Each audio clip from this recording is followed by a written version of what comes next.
그렇습니다. 앞장 34장은 어제 목사님을 통하여서 저희들이 많은 말씀을 받았습니다. 그거야말로 심판입니다. 에돔에 대한 심판, 그것이 주어졌고 무엇보다도 땅에 관한 그러한 심판이 계속 주어졌습니다. 오늘 본문 35장에는 완전히 반대의 상황이 기록되어 있습니다. 이 35장에 들어와서는 땅에 대한 축복으로 이어지고 있습니다. 34장은 그렇게 시작했지 않습니까? 모든 온 세상 사람들이 들으라 하시면서 정말로 어제 말씀과 같이 모든 우리들은 하나님의 말씀을 들어야 할 의무가 있는 것입니다.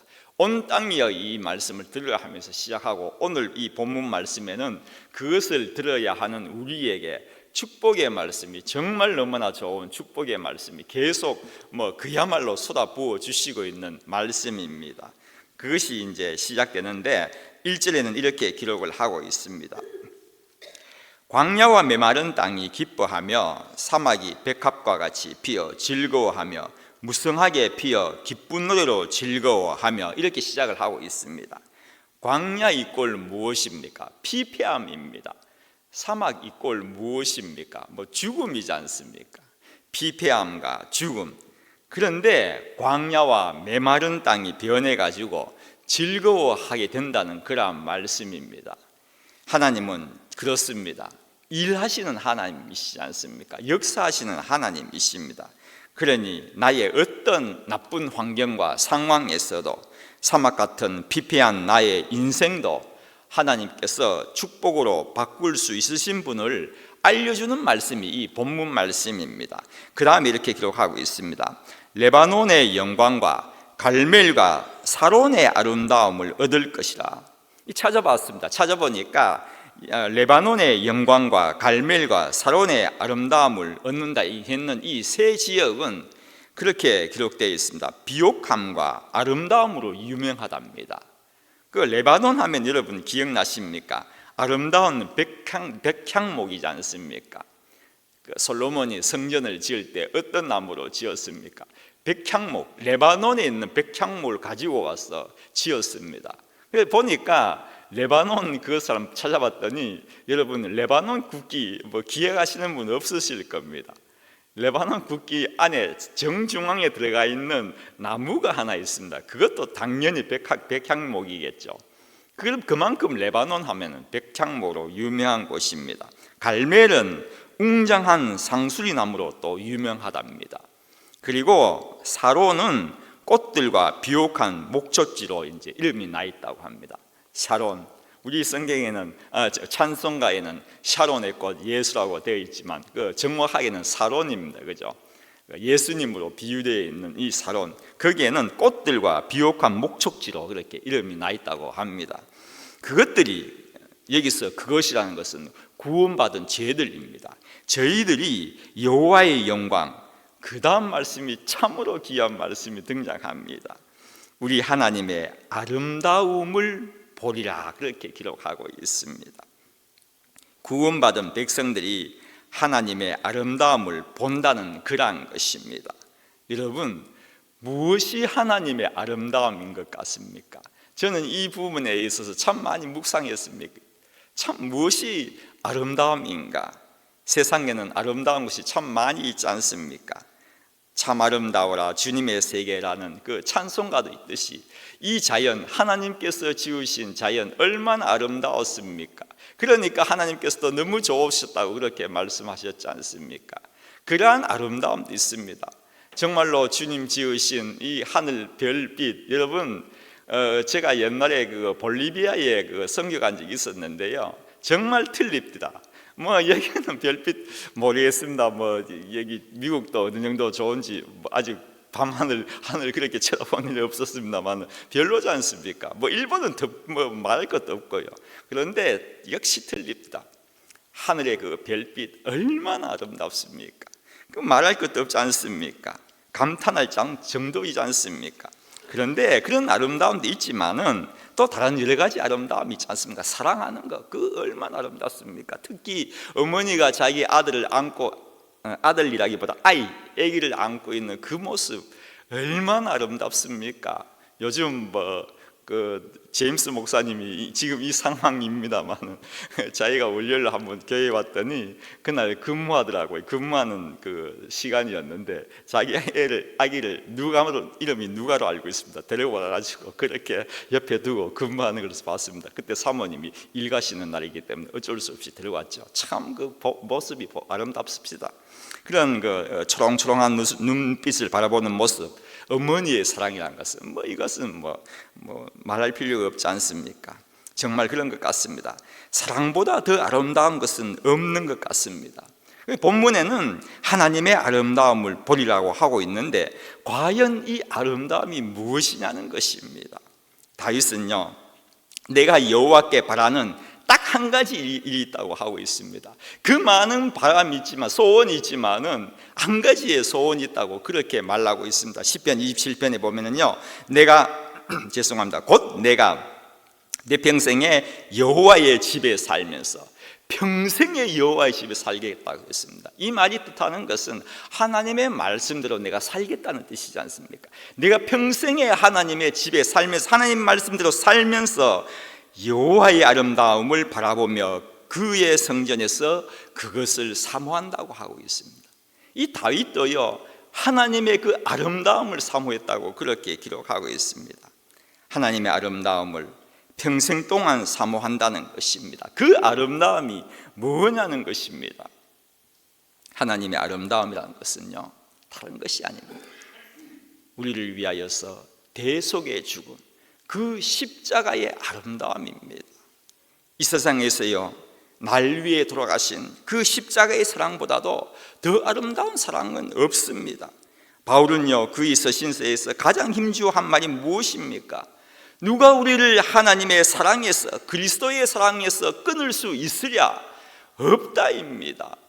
계속 말하고 있습니다. 환난이나 공고나 박해나 기근이나 적신이라는 것은 헐벗음입니다. 위험이나 칼이라, 우리를 사랑하시는 그 하나님의 사랑에서 어떠한 이 세상에 존재한 것도 빼앗을 수 없다는 것입니다. 여러분, 그러면 왜 십자가에 그 달리신 그 주님이 그렇게 아름답게 비칠까요? 생각해 보십시오. 너덜너덜해진 그 손이 왜 그렇게 아름답게 비치는 것입니까? 피 흘림으로 온통 핏자국이 난 그 몸이 왜 그렇게도 하나님께는요, 아름답게 보이느냐는 것입니다. 여러분, 아름다워지기 위하여서는 더 가려야 하는 겁니다. 화장도 해야 하는 것이고요, 옷도 이쁜 것을 입어야 하고 거기에 장식도 달아야 되는 것이 아름다움입니다. 그렇게 해야 아름답지 않습니까? 그런데 예수님은요, 그 장식이라고는 딱 한 가지였습니다. 그냥 그 가시멸관이 장식이었어요. 딱 한 가지 가지고 있는 그 장식을 보면서 하나님께서 아름다워하셨다는 것입니다. 주님은요, 반대였습니다. 벗겨지고 찢겨지고, 그런데 왜 아름답게 보였느냐는 것입니다. 하나님 보시기에는요, 우리 예수님은 죄가 없으셨기 때문입니다. 여러분, 우리가 아름답게 보이는 것은요, 죄가 없어진 그 상태라는 것입니다. 하나님 눈에는요, 외관이 중요한 것이 아니라는 것입니다. 어느 정도의 지위도 필요 없습니다. 능력을 가지고 있느냐 없느냐도 필요 없습니다. 재물 많고 적고 상관이 없습니다. 우리 하나님께는 그런 것 상관치 않습니다. 우리 하나님의 눈에는요, 아름답게 보이는 자는 죄가 없는 자입니다. 여러분, 그렇습니다. 추악했던 우리도, 그렇게 추악했던 우리가 주님의 보혈로 죄 씻음을 받았지 않습니까? 그렇기 때문에 죄를 또요, 확신합니다. 하나님의 눈에는요, 우리도 아름답게 보이는 것입니다. 여러분은 하나님의 아름다움이라는 것입니다. 이렇게 하나님의 아름다움을 받은 죄들이, 구원받은 죄들에게 주신 말씀이 계속 이어지고 있습니다. 3절에는요, 너희는 약한 손을 강하게 하며 떨리는 무릎을 굳세게 하며 겁내는 자들에게 이르기를 굳세어라, 두려워하지 말라. 보라, 너희 하나님이 오사 보복하시며 갚아주실 것이라. 하나님이 오사 너희를 구하시리라. 하나님의 아름다운 죄들이 누구에게 핍박을 당하고 있다면 하나님이 그냥 계시겠습니까? 당연히 간섭을 하십니다. 어떻게 해요? 손을 강하게 하고 무릎을 굳세게 하며 두려워하지 말라입니다. 왜입니까? 하나님께서 찾아오시겠다는 것입니다. 하나님이 우리를 도우실 때 누구를 보내도 되지 않습니까? 천사, 그 많은 천사 놔뒀다고 뭐 합니까? 보내도 되는 것입니다.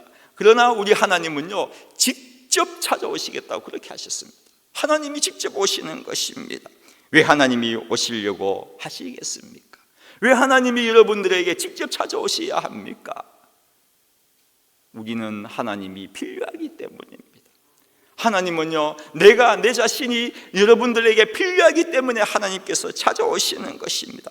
오셔가지고 내가 직접 싸우겠다입니다. 내가 건지겠다입니다. 내가 도와주겠다는 것입니다. 여러분, 이 말씀이 무슨 말입니까? 여러분, 얼마나 많은 문제를 가지고 여기 나왔습니까? 가지고 나왔습니까? 가지고 나왔다는 뜻이에요. 하나님께서 직접 도우시겠다는 것입니다. 고쳐주시겠다는 것입니다. 여러분의 문제, 하나님께서요, 직접 이 시간에도 들어주시기 위하여서 오시는 것이지 않습니까? 여러분, 그렇습니다. 하나님의 도움 없이 저희들이 어떻게 살아갈 수가 있습니까? 비전 센터를 지으려 해도요, 수많은 사람들이 필요하더라고요. 이 사람 저 사람 전문가들 모으고 얼마나 많은 사람이 필요합니까? 우리 인생이 살아가면서 나 혼자 어떻게 살아갈 수 있습니까? 하나님의 도움 없이는 살아갈 수 없다는 걸 저희들 알고 있지 않습니까? 믿고 있지 않습니까? 성경에는요, 혼자 살려고 아내를 누이라고 속인 그 2번 속인 아브라함도 마찬가지입니다. 그도 하나님께 찾아가셨어요. 뿐만이 아닙니다. 사기꾼 같은 야곱을 이스라엘의 12지파로 선조로 세웠지 않습니까? 12지파의 선조로 세웠지 않습니까? 유대인들이 그렇게도 존경하는 지도자 모세, 다윗 왕, 살인자였지 않습니까? 이처럼 한결같이 부족하여 나약한 자를 선택하여 하나님이여 직접 찾아가신 이유는 단 한 가지입니다. 우리는 하나님 없이 살 수 없기 때문입니다. 여러분, 연약하십니까? 남보다 부족하신 분, 능력이 없으신 분 계시죠? 혼자 힘으로 아무것도 할 수 없으십니까? 걱정하지 마십시오. 하나님이 계십니다. 하나님이 찾아오셔가지고 보복하시고 세워주시고 구하여 주시겠다고 오늘 본문에 그렇게 말씀하고 계시는 것입니다. 5절입니다. 그때에는요, 맹인의 눈이 밝을 것이며 못 듣는 사람의 귀가 열릴 것이라고 그렇게 하고 있습니다. 여러분, 예수님이 오시면 이렇게 되겠다는 그러한 예언의 말씀입니다. 눈도 뜨게 하고 귀도 열리게 하신다는 것입니다. 여러분, 장례자 중에서 가장 힘든 장례자가 누구인 것 같습니까? 지난주에는 제가 귀 없는, 귀 안 들리는 그러한 사람에 대해서 잠깐 말씀드렸습니다만, 장애인 중에서 가장 힘든 장애인은 여러분들 아시지 않습니까? 소경입니다. 안 보이는 사람. 지난번에 한번 말씀을 드렸습니다만 기억하고 있습니다. 제 선교사 한 명이요, 막 가다가 누가 툭 치고 가더래요. 그래서 이 사람 눈도 안 보이나 하면서 탁 봤더니 시각장애자였다고, 막 너무 미안했다는 그런 말도 하더만은, 시각장애자만큼 그렇게 불쌍한 사람이 없습니다. 성경에는 많은 시각장애자가 눈을 뜨게 하는 장면이 나오지 않습니까? 마가복음 10장에는 그 유명한 맹인, 성경에는 그렇게 기록되어 있으면 맹인 거지라고 기록되어 있습니다만, 시각장애자이면서도 아무것도 없는 바디메오에 대해서 말씀을 하고 있습니다. 그는 매일 길가에서 구걸 하고 있었지 않습니까? 예수님이 지나간다는 소리 듣고 다윗의 자손이야 크게 막 부르짖었습니다. 나를 불쌍히 여겨 주십시오. 주위의 사람들이요 잠잠하라 했습니다. 상관하지 않았어요. 그때에 주님께서 오셔가지고 뭐라 했는 줄 아십니까? 내 소원이 뭐냐 했습니까? 내 소원이 뭐냐고 물었습니다. 여러분, 이게 말이 되는 말입니까? 시각장애자 앞에서 예수님께서 너가 뭘 원하느냐 그걸 물으셨다는 거예요. 말도 안 되는 소리 같지 않습니까? 이렇게 말씀드리면 좀 예수님께 좀 이상한 것 같습니다만, 그러나 큰 뜻이 담겨 있습니다. 거기에는 너의 소원이 뭐냐? 당연한 답이 나온 거 아십니다. 뭐라는 줄 압니까? 보기를 원합니다. 우리 성경에는 이렇게 보기를 원한다고 되어 있습니다만은요, 얼마나 답답하겠습니까? 시각 안 보이는 것도 그렇지만은요, 주위의 그 따가운 눈초리 얼마나 힘들었겠습니까? 보기를 원합니다. 그러나 정확하게는요, 아나브레포라는 말을 기록하고 있습니다. 이게 뭐냐면은, 브레포라는 건 복이라는 그 단어 자체입니다. 아나라는 말이 중요합니다. 이게 무슨 뜻이냐면은 쳐다본다는 뜻입니다. 예수님께서 하늘을 우러러 축사하시며 할 때에 그 우러러 보신다는 그 말씀과 똑같은 단어입니다. 이 소경이 보는 것은 당연한 것입니다만, 그가 원하는 것은 주님을 보기를 원합니다. 이 뜻입니다. 다시 말씀드리면, 여러분, 이 소경이 눈을 뜨자 누가 보였겠습니까? 주위에 수많은 사람들이 보였습니다. 사두개인, 바리새인, 주님을 욕하고 죽이려고 하는 많은 사람들이 눈에 보였을 것입니다. 그러나 그 많은 주위에 사람이 있지만은 이 소경이 가장 원하는 것은 그 가운데 계시는 주님을 보기를 원하였다는 것입니다. 주님을 보기를 원합니다. 정말로 그렇습니다. 우리 주위에는 수많은 사람들이 있습니다.